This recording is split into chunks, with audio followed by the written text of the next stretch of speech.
131 morts, plus de 450 blessés, 2500 parties civiles constituées. Un dossier d'1 million de pages.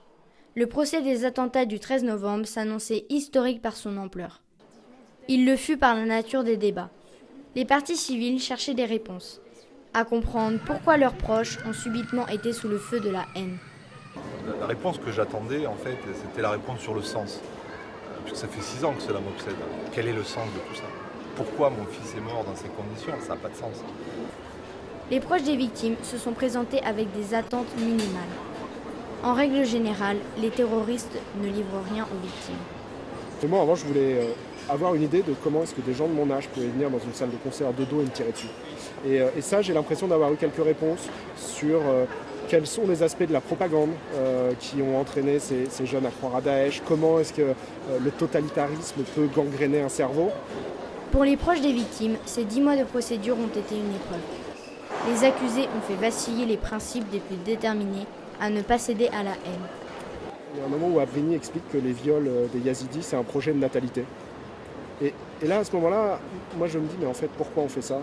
Pourquoi il n'y a pas la peine de mort? Et c'est vachement dur de perdre son humanisme. Un accusé comme Salah Abdeslam qui a beaucoup parlé, qui a pleuré, dont on sent la douleur d'être enfermé finalement, il n'a jamais exprimé le moindre remords non plus. Il a demandé à ce qu'on le pardonne. Moi, je ne pourrai jamais pardonner. Je lui dis tout de suite, c'est pas possible. Non. Parce que ma fille, si je pardonne, elle va se retourner dans son cercueil.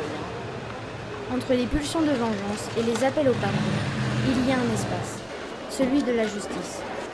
Éclairer les faits et juger les accusés, telles sont les fonctions du procès. Et puis c'était important aussi de m'exprimer devant les accusés.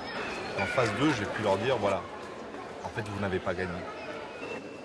Montrer aussi aux terroristes qu'ils ne mettront pas à mal le fonctionnement de notre démocratie.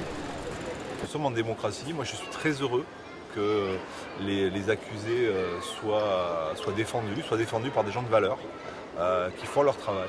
Et c'est parce que les accusés sont défendus que le verdict qui tombera sera un verdict qui aura de la valeur.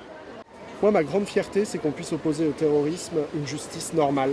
C'est de dire qu'on a un code pénal et qu'avec ça, alors on a fait un procès qui était gigantesque, qui était très long et ainsi de suite, mais qu'on n'a pas dérogé au principe de la loi, au principe du contradictoire, pour juger les accusés. Et ça a une grande valeur. Ce procès ferme la page judiciaire des attentats les plus meurtriers qu'a connue la France. Il permettra aux proches des victimes de faire leur deuil. Il ne pansera toutefois pas toutes les plaies, ni pour les victimes, ni pour la société.